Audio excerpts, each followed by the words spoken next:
Olá, continuamos na Grécia, nossa última parada por enquanto, ok? Vem do nosso último filósofo clássico, que é Aristóteles. Nós vimos que o contexto em que nós temos Sócrates, Platão e Aristóteles é aquele contexto da democracia ateniense, em que a filosofia fornece as bases para o diálogo racional, né? Vimos sobre Sócrates e como ele foi condenado pela democracia ateniense. Vimos como Platão, que não era um democrata, também discorda do seu mestre e traz uma ideia de que a filosofia necessita de método e que, diferentemente de Sócrates, que ensinava dialogando pelas portas da ágora, pelo caminho, Platão funda uma escola filosófica, que é a academia.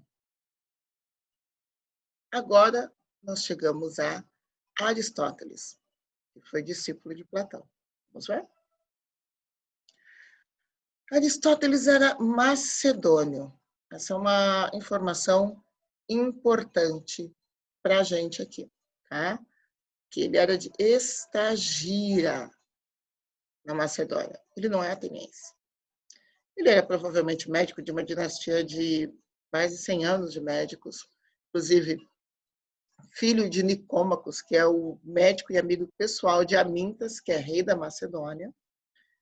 E o Aristóteles mesmo trabalhou para Filipe da Macedônia e foi tutor de um menino, de um moço, um rapaz chamado Alexandre, que se tornaria Alexandre o Grande. Quem quiser conhecer um pouco mais da história, do lugar onde Aristóteles viveu, pode acessar este site aqui, Timos Aristoteli, está em inglês. E aí a gente consegue fazer uma espécie de visita virtual às escavações de Estagira, que hoje é Stavros, na Grécia, ok? Bom, algumas coisas que são interessantes sobre a cidade. Estagira não é Atenas, mas também não é nada tão distante assim, né? Aqui está Estagira. É uma cidade que tinha sido ocupada por Xerxes, né? Xerxes era persa, tá? Ela se juntou depois à Liga de Delfos, que era liderada por Atenas, e abandonou logo depois. Estagira foi conquistada por Filipe da Macedônia e Nicômaco, pai de Aristóteles, foi médico de Filipe, aí depois Aristóteles mesmo trabalhou para Filipe da Macedônia, ok?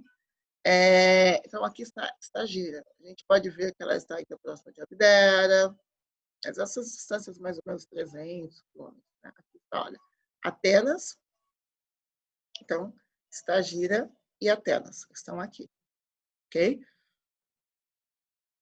Aqui uma foto das escavações de Estagira, onde havia havia essa relação com Aristóteles, né, de pátria natal, de lugar onde ele conviveu com Filipe. Bom, Aristóteles sai de Estagira e vai para Atenas, e lá ele se torna membro da Academia de Platão.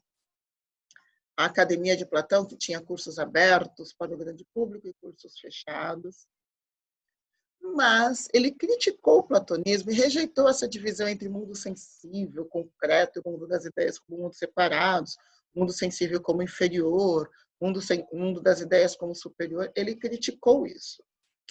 E ele também fundou o Liceu, uma outra escola filosófica, né, em cursos restritos, manhã e tarde, uma escola concorrente da academia. Ele era conhecido como peripatético. Como assim peripatético? Bom, ele costumava ensinar andando. A escola dele tinha um grande espaço, a gente vai ver que isso tem a ver com a própria forma como ele pensava o mundo sensível, ele valorizava. Então, ele costumava caminhar entre as árvores, entre as esculturas, para observar o mundo lá fora. Então, peripatético quer dizer do caminho, ok? Peri, através, pateu, caminhos. Peripatético do caminho. Então, lembrando aqui, nós temos o Platão funda a academia e o Aristóteles funda o Liceu. São duas escolas filosóficas importantes no mundo antigo. Bom, o que mais que o Aristóteles faz? Ele gostava muito de livro. Imagina que numa época de pouquíssimos livros, é muito difícil ter livros, porque pouca gente sabia ler, pouca gente sabia escrever, e eram caríssimos e não eram facilmente reprodutíveis. Ninguém chegava e digitava, nem podia imprimir. Então, era um a um, escrito à mão, em peles, etc. O Aristóteles criou uma biblioteca. Isso mesmo.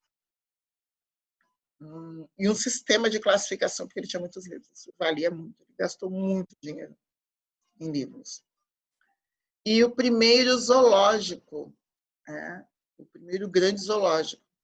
Como ele foi o tutor de Alexandre, quando cresceu, não se esqueceu do seu mestre, e aí ele colocou mais de 1000 pessoas à disposição de Aristóteles para recolher material. Então ele chegava no lugar, quando ele invadia, ou quando ele, enfim, parte do império dele, havia alguém sempre dedicado a recolher animais diferentes e transportar até Aristóteles. E também doou equipamento de pesquisa, né, para Aristóteles, uns 800 talentos na época, hoje seriam 4 milhões de dólares. Boa coisa se fazer com o professor, né? Não se esqueçam de nós quando ficarem ricos. Ok? Então, ele providenciava animais, providenciava livros, pedras e tudo mais. Mas por quê? Aristóteles escreveu mais de 400 obras, então ele está na área de lógica, ciência, estética, filosofia estrita. Okay? Alguns poucos chegaram até nós, as categorias, a física, a retórica, a política, a ética, são alguns dos livros deles que chegaram. Uma dica de filme que fala sobre as obras perdidas de Aristóteles, filme ficcional, é O Nome da Rosa. Uma dica de livro também é O Nome da Rosa, tá aqui, O Nome da Rosa. Um livro de Umberto Eco, maravilhoso, um livro policial. E tem um filme também.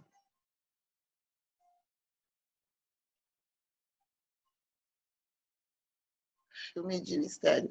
E aí você pode ver um pouquinho, porque havia um grande alvoroço no mundo antigo sobre quais eram as obras perdidas de Aristóteles. Aqui é um filme ficcional sobre uma das obras perdidas de Aristóteles, ok? Bom, acontece que Aristóteles não dividia o mundo entre sensível inferior e das ideias superior, como já falamos. Por isso que ele anda pelo Liceu, é um peripatético. Por isso que ele tem um zoológico, além de livros. Porque ele valoriza o mundo físico como fonte de informação, tanto quanto o mundo das ideias. E nessa valorização de mundo físico, ele divide, não entre sensível e das ideias, mas ele divide entre essência, ousia, que faz com que o objeto seja o que é, aquilo que permanece, certo? Em qualquer um dos materiais, dos objetos e dos seres que existem. Existiria uma essência, uma ousia. E acidente é aquilo que varia, aquilo que muda. Um objeto, ele tem as duas coisas para Aristóteles. Tá? Então, lembrando que havia aquela questão entre se tudo permanece sempre como a mesma coisa ou tudo muda, né? Pantarrei, do Heráclitos e Parmênides dizendo que aí Aristóteles vem e fala, peraí, tem alguma coisa que permanece ao longo de todo o processo? Algo que faz com que um humano, por exemplo, por mais que ele tenha mudanças e intervenções, permaneça como é. E acidente. Aquilo que muda. Muda a cor de cabelo, os óculos, muda o idioma que fala. Nós envelhecemos, né? Mas permanecemos. Então, isso é a diferença entre essência e acidente para Aristóteles. As características que um objeto tem estão ligadas a essa classificação também. Aquilo que é essencial é considerado necessário, ou seja, não pode deixar de ter aquilo para ser considerado o que é. Então, a gente pode pensar no que é qual é a essência de algo, é aquilo que é necessário. Se você tirar, ele não pode mais ser classificado daquela forma. E contingente é aquilo que muda. Tá? É aquilo que varia conforme o tempo e o lugar. Outra distinção que ele faz para explicar esse processo de mudança é o ato e potência. Ato é o que o objeto é neste momento. Um exemplo é a semente do cacau. A semente do cacau, ela é a semente de cacau. Num tempo X. Num tempo futuro, ela pode ser, ou seja, em potência, o que ela é potencialmente, ela tem o potencial de se tornar, ela pode ser uma nova árvore de cacau, uma semente dessa pode ser plantada e dar origem a um cacaueiro, por exemplo. Ou ela pode passar por um processo de torrefação, moagem e se tornar chocolate que vai parar nos nossos brigadeiros. Tudo isso vem da semente de cacau. Então, a semente de cacau, ela, em ato, ela é semente de cacau. Em potência, ela pode ser um novo cacaueiro, ela pode ser chocolate, ela pode ser mais coisas. Tá? Então, trabalhando essa questão do ato e da potência, Aristóteles também vai trabalhar a questão da causalidade. A teoria das 4 causas. Ele fala que há 4 formas como eu posso lidar com um objeto e defini-lo e classificá-lo. Causa formal. A forma, o modelo, aquilo que faz com que ele seja o que é. Que o define. Por exemplo, o que é X? O que é um bolo de chocolate?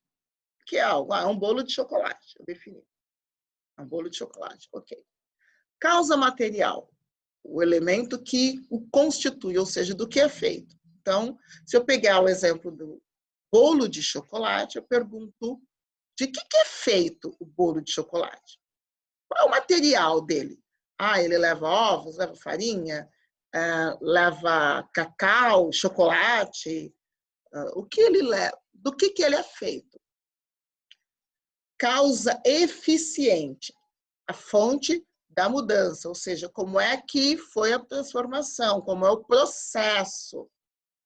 Então, eu tenho o que é bolo de chocolate. Do que é feito? Ovos, açúcar, leite e chocolate. Agora, como ele se transformou em bolo de chocolate? Se eu pegar ovos, açúcar, leite, farinha, separadamente, eles permanecem como são. Né? Eles têm o potencial de se tornar bolo de chocolate se passarem por um processo. Tem que misturar, tem que bater, tem que assar. Então, é o processo. E essa questão é sobre a causa eficiente. Ok? Causa final, a finalidade. Para que serve? Então, para que serve o bolo de chocolate? Para colocar uma planta? É para enfeitar? Para que ele serve? Então, vejam 4 perguntas. O que é, do que é feito, como ele se transformou e para que serve? São as 4 causas. Causa formal, o que é? Causa material, do que é feito? Causa eficiente, como ele se transformou nisto? E causa final, para que serve? Ok? Essa é a famosa teoria das 4 causas de Aristóteles. Muito obrigada. E nos vemos na próxima semana.